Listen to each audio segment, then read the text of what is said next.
gracias, consejera, y agradeciendo también al Consejo de la Judicatura, al Tribunal Superior de Justicia de la Ciudad de México y a la Comisión Unidos contra la Trata por esta invitación y el poder compartir con ustedes parte de esta tarde.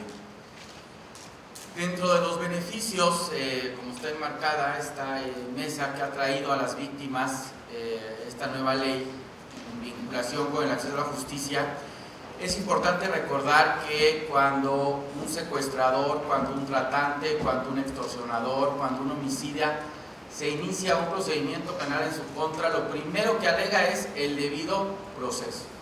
Y este debido proceso lo empieza como derecho humano, obviamente que tiene, lo alega hasta desde el momento de la detención, si se le leyeron los derechos, si no hubo lectura de derechos, si la declaración que rindió frente al Ministerio Público contó con abogado o no era con abogado, si tuvo acceso o no a la carpeta de investigación. Y a lo largo del procedimiento, tanto en las diligencias y actividades de investigación del Ministerio Público, como aquellas que se hacen ante la autoridad judicial, se irán alegando una serie de violaciones hacia los derechos humanos que muchas de las veces conllevan a que los delitos queden en la impunidad, o por falta de pericia y de diligencia para realizar las actividades y las funciones por parte de los encargados de hacer cumplir la ley, y por otras ocasiones como una estrategia legal para verse beneficiados muchas veces por los sistemas de procuración e impartición de justicia, algunas deficiencias que en algunas ocasiones se tienen. De la misma manera para el criminal, para el delincuente, para el tratante, para el secuestrador, para el homicida, es tan importante este derecho humano al debido proceso, como está reconocido, vuelvo a insistir, como un derecho humano. Es para la víctima el poder acceder al sistema de justicia. Hoy en día estamos viendo en los periódicos que en lo que llevamos del año llevamos 17 o 19 justicieros en el Estado de México, específicamente en la zona de Naucalpan, por ejemplo. ¿Resultado de qué es tener justicieros en las calles? De que las víctimas no tienen acceso a la justicia. Una víctima tiene que destinar tiempo, dinero, recursos, días laborales para pedirle a la autoridad que se haga justicia en un caso en los cuales sus derechos se han visto vulnerados. Entender por qué hoy en día tenemos, por ejemplo, una ley general de víctimas, pero antes de la ley general de víctimas, el primer avance que tuvimos importante en la legislación tuvo que ver justamente con las reformas del 94 constitucionales, en los cuales la víctima pasa de ser un simple observador en el proceso que tenía derecho a solicitar la reparación del daño, simplemente, y llegamos al extremo que tenemos en el 2008 con la reforma constitucional, que dice que existe la acusación privada. Es decir, se le permite a la víctima llevar a cabo una investigación criminal sin necesidad de que participe el Estado. Es decir, se asume en un principio que el Estado ya no es necesario para llevar a cabo investigaciones en algunas circunstancias que señala claramente el Código Nacional de Procedimientos Penales. Estas reformas de implementación del 2008 quedaron a deber algunos elementos para las víctimas. Cuando se promulga la ley general, que tendría que ver primero en este primer bloque, que tendría que ver con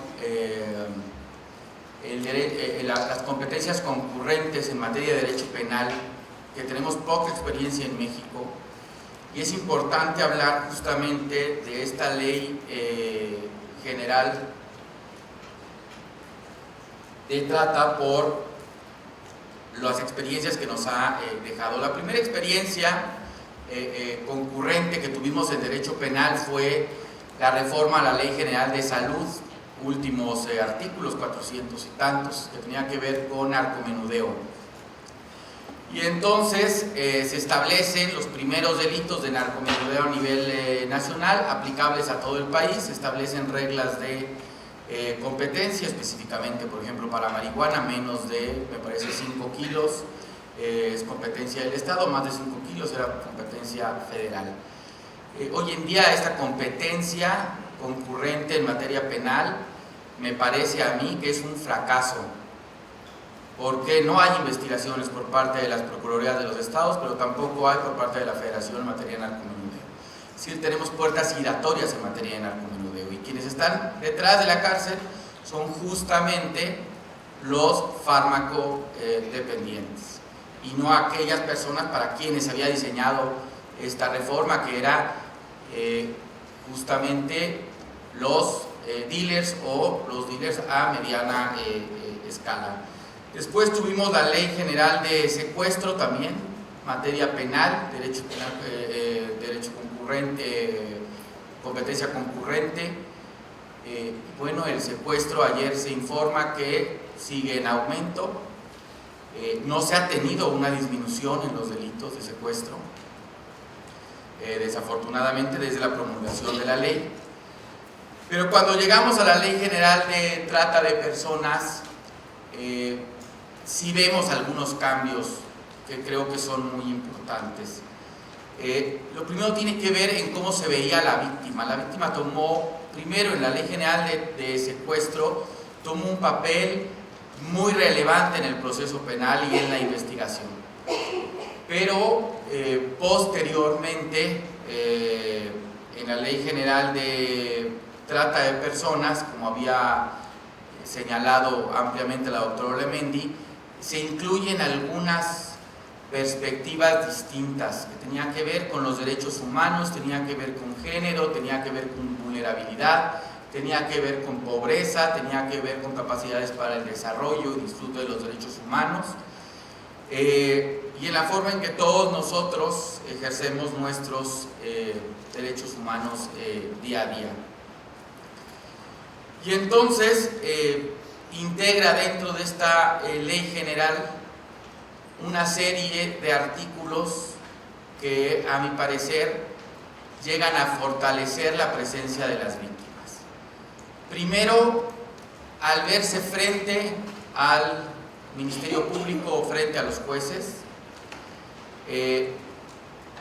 durante la investigación, pero también un apartado que es primordial, que es un apartado social que tiene la ley. Por un lado, tenemos una serie de derechos que tienen las víctimas de estos graves delitos, que vulneran principalmente la dignidad de las personas. ¿Y cómo devolvemos esta dignidad a las personas si no es a través de un paquete y un programa social que tiene que ver con salud, tiene que ver con educación, tiene que ver con empleo, tiene que ver con oportunidades de desarrollo? Es decir, ser víctima de un delito como es la trata, no podemos darle a la víctima un cheque por 15,000 pesos o 21,000 pesos para 15 terapias psicológicas, darle un apapacho y decir adelante, puedes seguir. La ley previó que el daño es tan severo hacia las víctimas de estos delitos que necesitaban un acompañamiento integral del Estado, y por supuesto hoy en día lo tiene asumido, me parece a mí, la sociedad civil tiene esta función de acompañar y proteger a las víctimas y permitirles esta reinserción social de las víctimas después de uno de estos delitos. Y por ejemplo, ¿cómo es que hoy tenemos acceso, digamos, para este tipo de denuncias? Bueno, en primer punto, la denuncia ya implica forzosamente que se tenga que iniciar una carpeta de investigación o una averiguación previa. Es muy desafortunado, de verdad,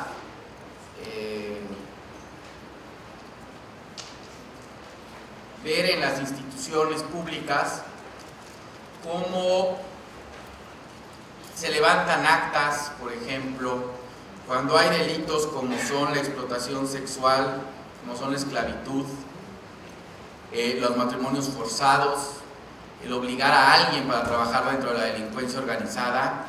Es muy preocupante que cuando uno llega a denunciar la desaparición de una persona, en México no hay delito. Es decir, si se roban el queso, la Coca-Cola, el topper o mi celular de la oficina, se comete el delito de robo. Pero si una persona desaparece, no hay ningún delito que perseguir. Y eso es muy grave, es decir, en muchas ocasiones la desaparición de mujeres está vinculado a delitos de trata de personas. Y hoy en día una víctima de trata de personas sabe que puede acudir ante la autoridad y forzosamente tiene que levantar una carpeta de investigación. No puede seguir estando en simples noticias al Ministerio Público, en simples informes privados, en simples constancias que dejan ver que una persona desapareció y no hay líneas de investigación, ni tampoco una perspectiva de género para la investigación del caso de la desaparición de mujeres, y son justamente los delitos que vuelven a quedar en la impunidad y sin castigo. En el caso de la trata de personas, habría que evaluar la ley antes de estar pensando en nuevas reformas o modificaciones a la ley. En México hemos tenido una serie de cambios normativos muy fuertes y que han impactado, creo que a todos los que somos abogados. Hablando desde la reforma del 2008, que tenía que ver con el sistema de justicia penal y el nuevo sistema de seguridad pública, pasando por la reforma de derechos humanos, la nueva ley de amparo, el nuevo Código Nacional de Procedimientos Penales, estas nuevas leyes generales que contienen delitos que están prescritos exclusivamente por el Congreso de la Unión. Si tenemos demasiada legislación nueva en nuestro entorno, y cuando ni siquiera se está terminando de procesar cómo operan las leyes y cómo están funcionando las leyes, queremos hacer nuevos cambios a las legislaciones. Hoy en día, por ejemplo, sabemos que la Ley General de Víctimas, desafortunadamente, ha beneficiado con el pago de más de 81 millones de pesos a criminales, a secuestradores y a homicidas. Fondos que tendrían que haber servido para las víctimas de la trata de personas, para las víctimas del secuestro, para la víctima de desaparición, para las víctimas de homicidio, se vieron beneficiados justamente sus perpetradores.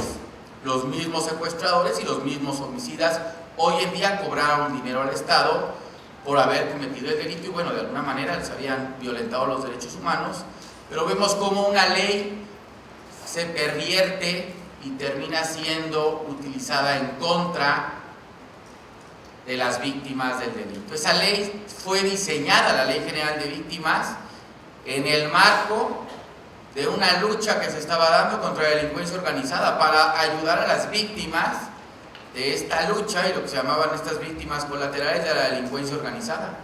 Hoy en día pareciera que la ley benefició a los perpetradores de la delincuencia organizada.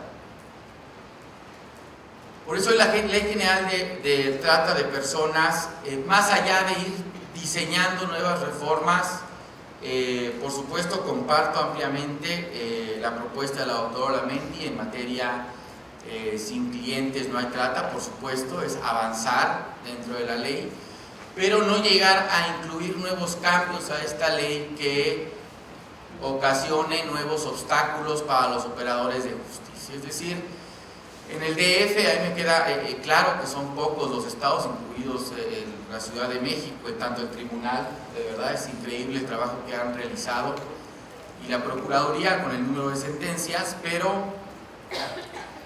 Hay muchos estados a los cuales uno puede llegar a las unidades especiales de delitos en contra de mujeres y ni siquiera conocen la Ley General de Trata. Siguen aplicando el Código Penal Estatal para lo que tiene que ver con trata de personas. A eso luego se tiene que ir al amparo y entonces luego hay que decirle al juez o al Ministerio Público que bueno, hay una ley general y que hay que aplicar lo que dice la ley general. Es decir, seguimos encontrando, a mí me ha tocado revisar alrededor de unas 120 sentencias en materia de trata a lo largo del país y bueno, básicamente seguimos viendo problemas en la operación de esta ley, pero de los beneficios que tiene esta nueva ley también tendría que ver con dos apartados que quizá cuando se discutió la ley fueron severamente criticados principalmente por los órganos de procuración de justicia, que tenía que ver con el plan de investigación y con las metas de investigación. Muchas veces me parece que todo lo que nosotros tenemos en materia de víctimas, la legislación principalmente, por ejemplo, toda la Ley General de Víctimas, los derechos que están contenidos en la Ley General de Trata de Personas, responden a la falta de atención de la autoridad a la víctima, principalmente. Se han ganado, digamos, muchísimo, y tener un asesor jurídico es uno de los mayores éxitos que han tenido las víctimas, estar en igualdad de condiciones con los presuntos responsables del delito. Pero cuando se propuso en el artículo 54 de la perdón, estoy confundido, el artículo es el perdónenme, tiene que ver con los objetivos y de la investigación 54, 55 de la ley. Bueno, primero se le dijo al Ministerio Público a través de la Ley General, artículo 54, dice: cuando hay una denuncia de trata de personas, lo primero que tiene que haber es un responsable del caso, que tiene que ser un Ministerio Público, quien además asume la dirección funcional de la investigación. Tenemos que tener designados a los policías que van a investigar, los funcionarios encargados de las investigaciones patrimoniales y financieras, el mando policial responsable, los análisis y estrategias de investigación, el control de riesgo y manejo de crisis, el control de manejo de información, el lugar en el cual deberá ser alojada la víctima en caso de ser necesario, la relación con el personal encargado de la atención de víctimas y la periodicidad de las reuniones. Estamos hablando prácticamente de un plan de investigación. Era volverle a enseñar al Ministerio Público y a las policías cómo se investiga un delito. Hoy, una buena evaluación de esta ley sería verificar que cumplamos con estos 8 o 9 puntos en todas las averiguaciones previas. Es un gran éxito hoy, creo yo, para las víctimas que no se realizan más operativos con medios de comunicación, exponiendo a las víctimas, tomando las declaraciones de las víctimas por 6 o por 8 horas y finalmente diciéndole después a la víctima: muchas gracias por haber venido a colaborar con la autoridad y vamos a seguir adelante con estas investigaciones. Es decir, se regresaba a la víctima a un estado en el que el riesgo de la vida era mucho mayor del cual se encontraba. ¿Qué quiero decir? Anteriormente las investigaciones de trata de personas complicaban la ya de por sí difícil situación en que estaba la víctima. Esto obligaba a que las procuradurías designen fondos para investigación de trata de personas designen fondos para alojar a las víctimas del delito y se tenga conciencia de que si yo voy a llegar a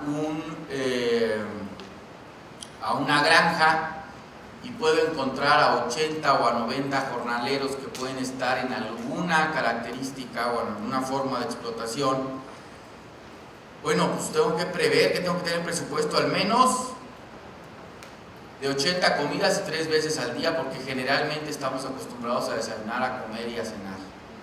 Y eso por los días en tanto que puedo regresar a estas personas a sus casas. Es decir, no puedo seguir investigando si no soy consciente de las condiciones que tiene la víctima. Y esto me parece ha dado a las víctimas también un proceso de empoderamiento.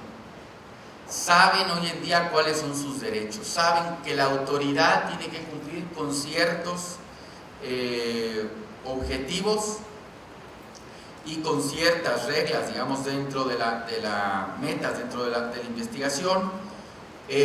Por ejemplo, en el artículo 55 dice que la investigación tiene por lo menos las siguientes metas: la extracción segura de la víctima. Me parece que eso era algo que era totalmente intrascendente e irrelevante para cualquier investigación de trata de personas. ¿De qué manera se rescataba a la víctima del lugar en el cual estaba siendo explotada? Y esto porque desafortunadamente en algunos casos de la Procuración de Justicia que tuvimos oportunidad de ir revisando, veíamos cómo los intereses de la Procuraduría no eran los intereses de la víctima. ¿Por qué tenemos hoy metas de la investigación? Porque tenemos que tener todos claros, sociedad, gobierno, víctimas, que la autoridad está justamente prestando sus servicios para rescatar de manera segura a la víctima, para identificar los modus operandi de quienes están involucrados en este tipo de delitos, para obtener elementos probatorios antes, durante y después de extracción segura de la víctima, para asegurar, digamos, los elementos probatorios conforme a los lineamientos de cadena de custodia, la detención de las personas, identificar los recursos económicos, identificar bienes relacionados que pueden ser objeto de extinción de dominio. Es decir, teníamos antes, esto de cierta manera, este artículo 55 me parece a mí que a las unidades o a las áreas especializadas de atención a la trata de personas ha prohibido de un checklist que permite a las víctimas acercarse más a la justicia. Es decir, ya saben que tienen obligación de identificar cuentas, de identificar lugares, de identificar modus operandi o la relación que existe entre unos y otros miembros de la organización criminal cuando estos delitos son cometidos por más de 2 personas. Y digamos que el haber, me parece a mí, proveído de metas, objetivos y un plan de investigación a la investigación en los delitos de materia de trata de personas, permitió a la víctima un mayor acceso a la justicia. Es decir, no vemos el mismo resultado si yo compulsáramos a nivel nacional, por ejemplo.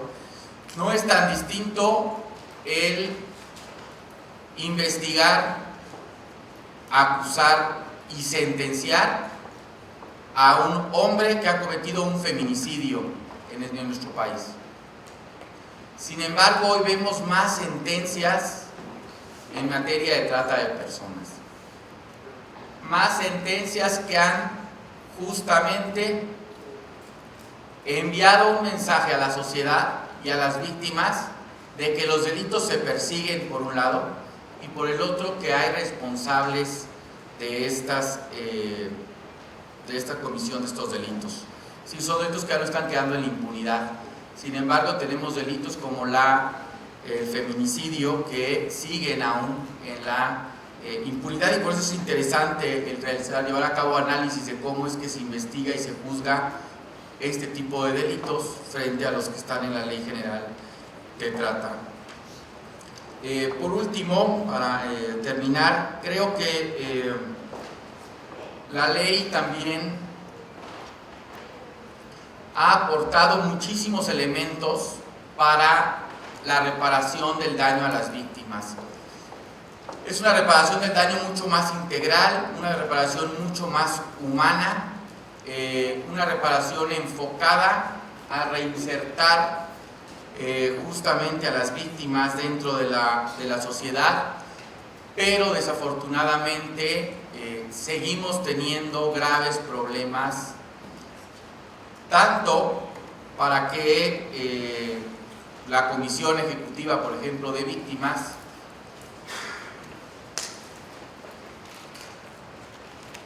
lleve a cabo una labor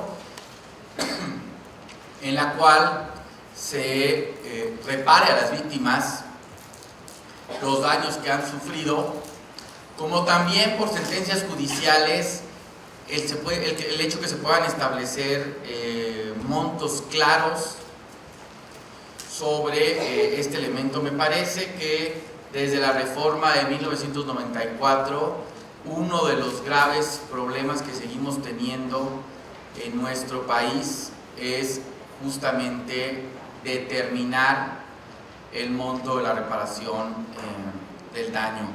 Me parece a mí que ya no es necesario ni más legislación ni nuevas leyes, es decir, ya lo establece la Constitución, ya establece que la víctima tiene derecho a la reparación del daño, lo establece el Código Nacional de Procedimientos Penales, lo establece la Ley General de Víctimas y lo establece la Ley General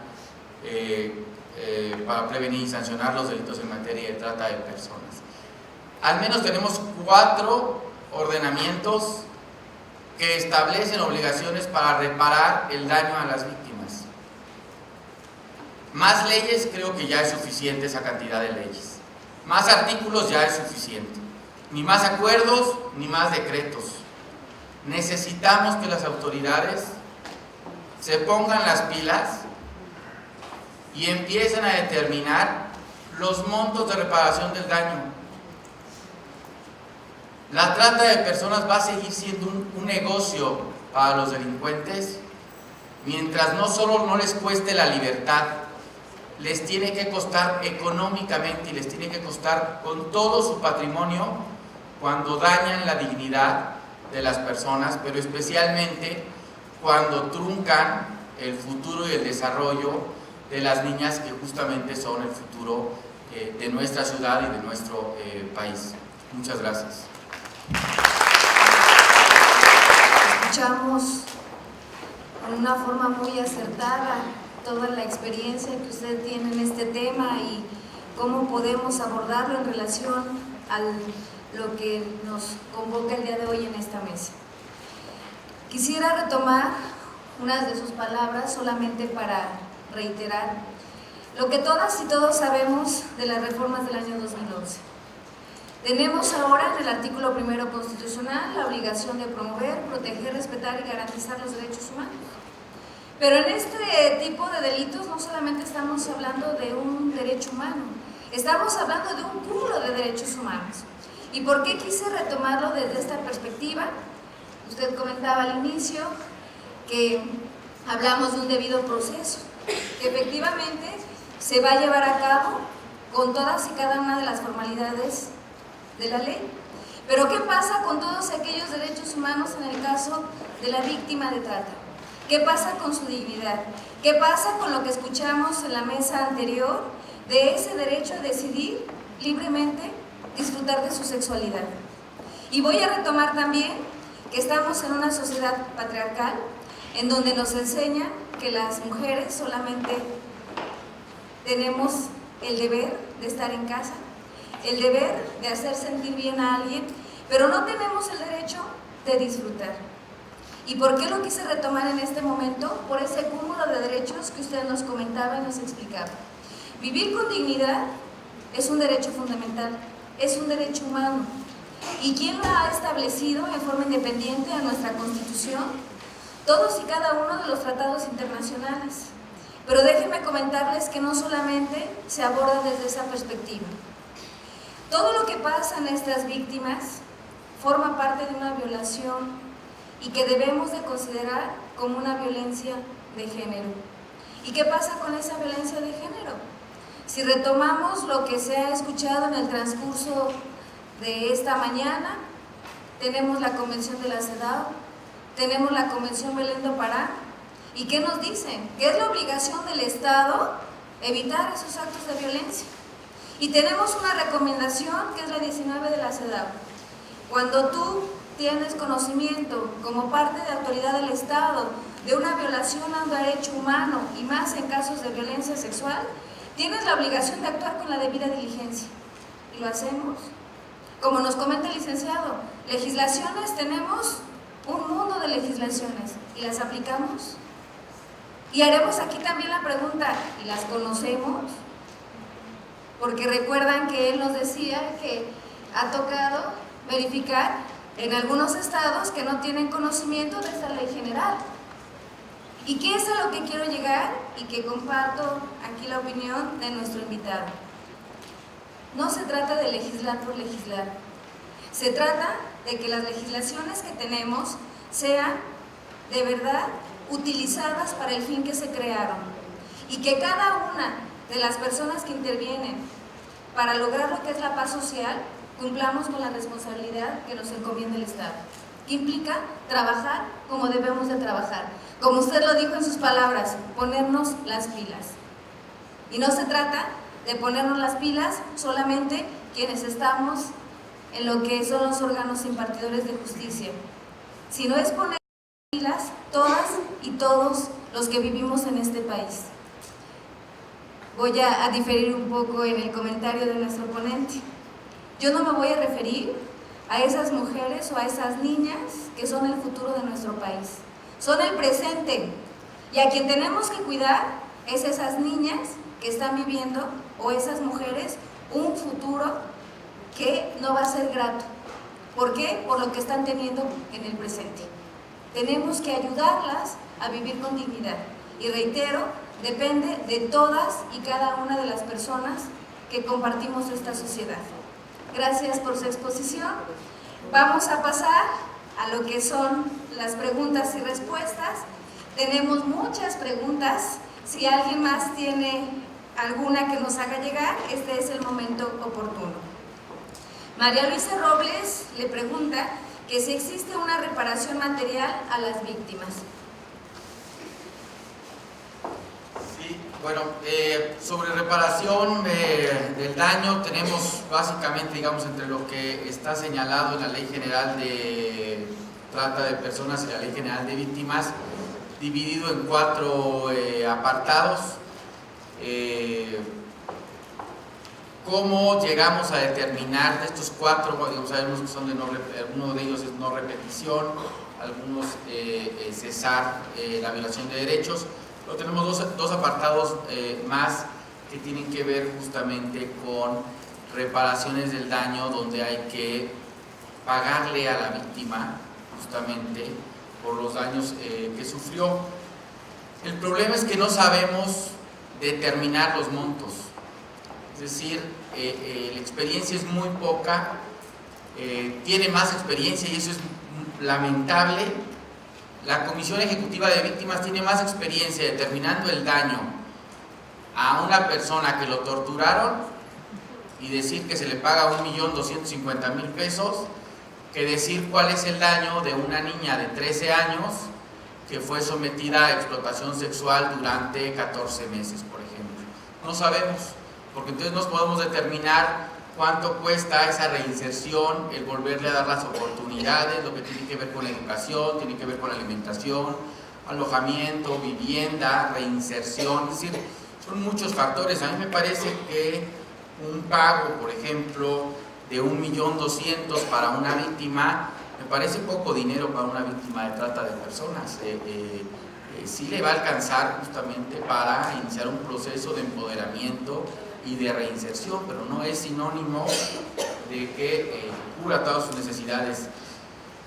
No hay a través de la Comisión Ejecutiva ningún pago hasta la fecha a una víctima, por ejemplo, de trata de personas. Y yo, digamos, en lo particular no tengo conocimiento de un caso donde se haya sentenciado a una reparación del daño que realmente cubra todos los apartados que dice la Ley General de Víctimas, incluyendo la Ley General de Trata de Personas.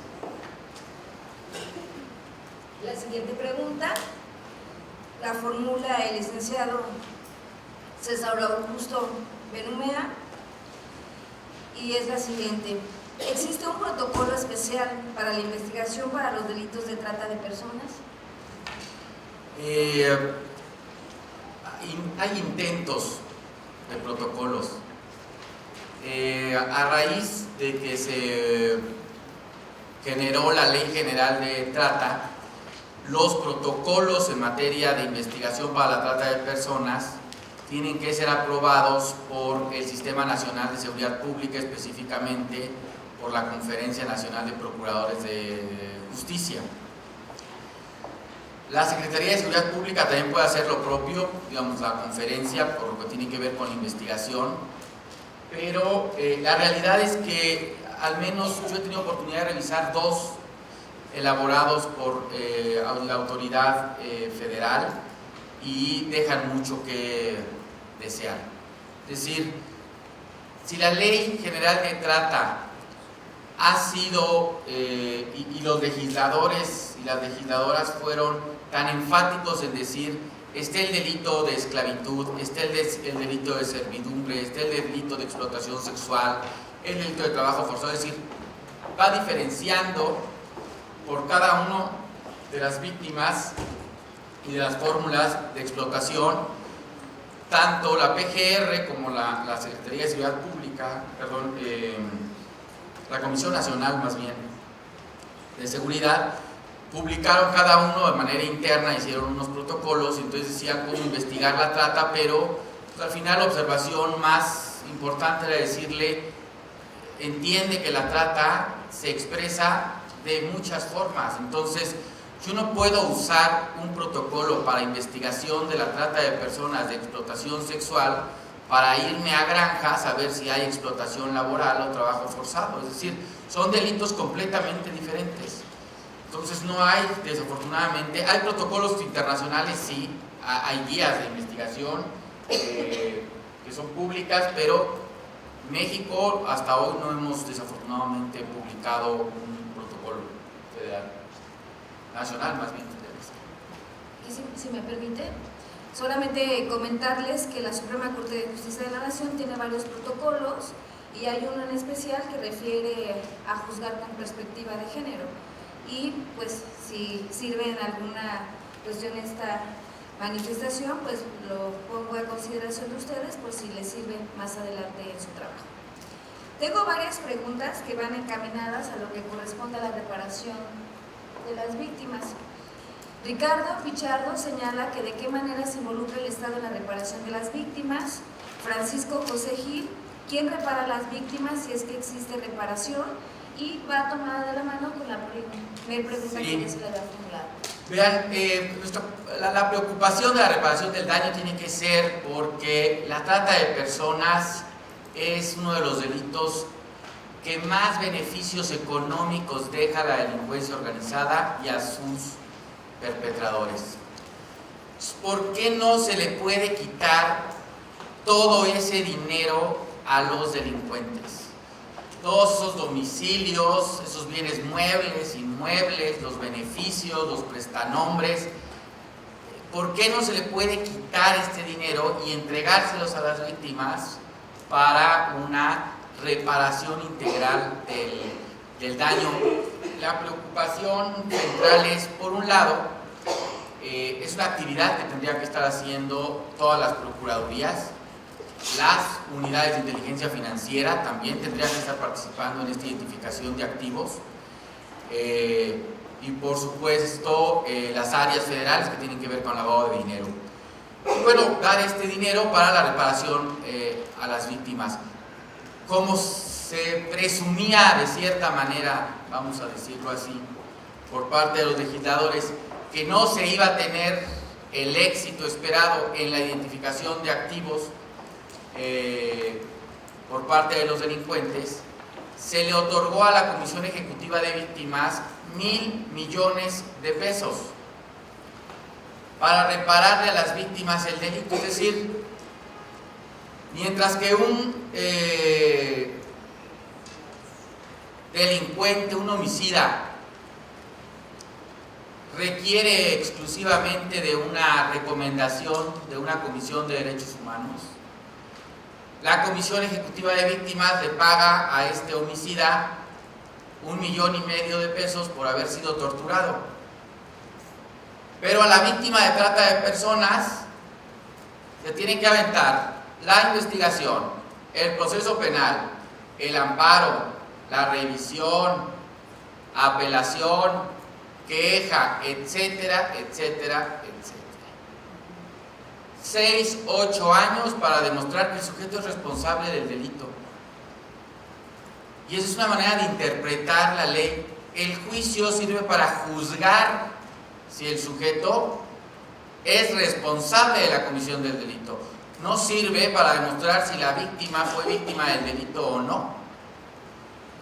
Así de sencillo. Es decir, la víctima, cuando se tiene acreditada la existencia del delito, por un lado, más allá de la responsabilidad, se tiene el daño a la víctima definitivamente. Basta con tener a una persona muerta para saber que la persona perdió la vida.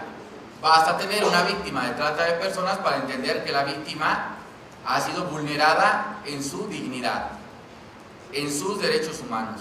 Y bastaría este reconocimiento de la existencia del delito para que estos 1,000 millones de pesos que han destinado la Cámara de Diputados a la Comisión Ejecutiva de Víctimas estuviera sirviendo para repararle el daño a las víctimas de la trata de personas. Pero si desde la Procuraduría y desde los tribunales no les entregamos a las víctimas una sentencia que señale o dictámenes que señalen a cuánto asciende el daño, nosotros somos parte de esas puertas que obstaculizan a las víctimas para exigir por parte del Estado la reparación del daño. Vuelvo a insistir, no necesitamos ni más leyes y tampoco en este caso ni más dinero. Yo creo que 1,000 millones es suficiente para empezar a pagar el daño a las víctimas de algunos delitos en este país. Tenemos las leyes y tenemos el dinero. La pregunta es, ¿por qué no se les paga a las víctimas del delito la reparación del daño, no? Por cuestiones de tiempo, solamente se va a formular una última pregunta. Tenemos esta, no sé si quiera leerla para ver si damos respuesta o si elegimos alguna otra de las preguntas.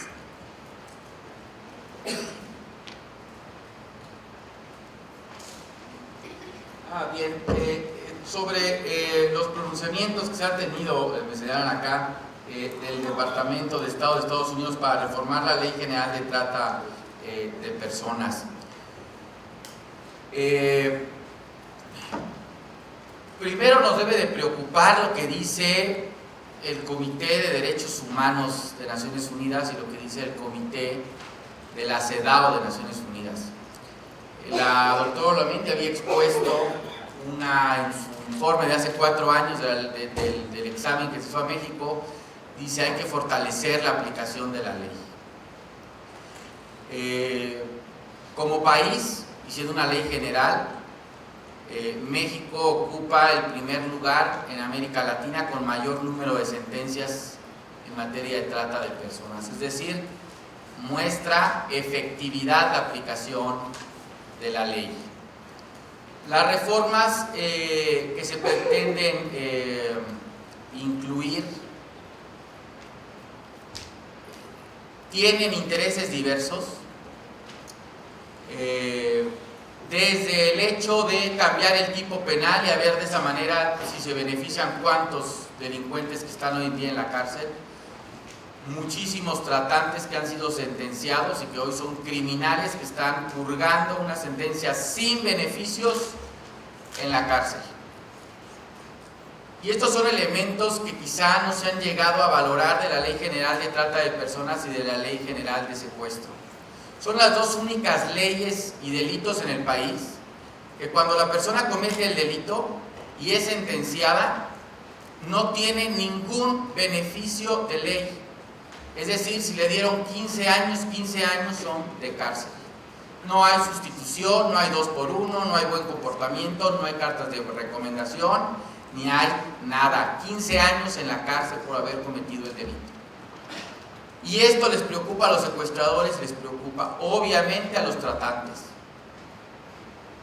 porque quieren leyes que beneficien su salida pronta de la cárcel. Quiere que se le aplique una ley 2 por 1, que se le apliquen las cartas de buena conducta y de comportamiento, porque han asistido a las pláticas que dan dentro de las prisiones, que han estado yendo a trabajar, que son participativos, trabajan, hacen deporte, leen, ya terminaron la primaria, felicidades, son criminales.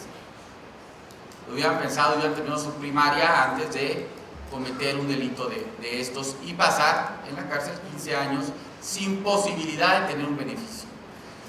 Me parece que estos elementos, como no hay manera de interpretarlos, es decir, de otra forma más que la aplicación de no beneficios después de una sentencia, se busca modificar la ley de cierta manera para que se beneficie a quienes ya han sido sentenciados y a aquellos que en un futuro pudieran ser sentenciados con nuevas interpretaciones que puede abrir otra vez, es decir, poner hoy un nuevo tipo penal de trata de personas, bueno, pues nos vuelve a abrir la posibilidad de presentaciones de miles de amparos. Es lo mismo, digamos, del tema de narcomenudeo. ¿Qué fue lo que sucedió cuando se hace una interpretación y se dice que no hay delito cuando uno trae consigo 5 gramos de marihuana, por ejemplo?